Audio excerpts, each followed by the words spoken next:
marka ugu horeysa gaano xisbigii mucaaradka ay kulmiyaan aho oo markii koowaad inta xilka naga hesheen aan halkan imaadee hambaliyo madaxweyne social media mooyee toos hambaliyo kuna hantii maanta shaqada weyn ee qabsoontay inta halkan fadhidaado mas'uuliyad bay ku lahayd way shaqeeyeen aad baan ugu mahadcelinayaa barasaabka hogaaminayay taliyaha booliiska wasiirka dawladaha hoose iyo intii dusha kala shaqeynaysayba iyo dhammaan intii xildhibaanada ka soo qayb gashay annaga shaqo badan baa noo taala oo ah golahayagii iyo intii naga maqnayd inaan midayno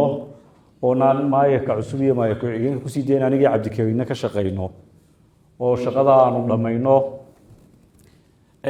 shaqadii magaaladana insha allahu tacaala loo dhaqaaqo idinkana xukuumad ahaan dowladda hoose haddaan gacanta dhinac walba laga qaban oo aan maayarka iyo maayarka ku-xigeenka cusub waxoogaa bajadana aydaan u dhiibin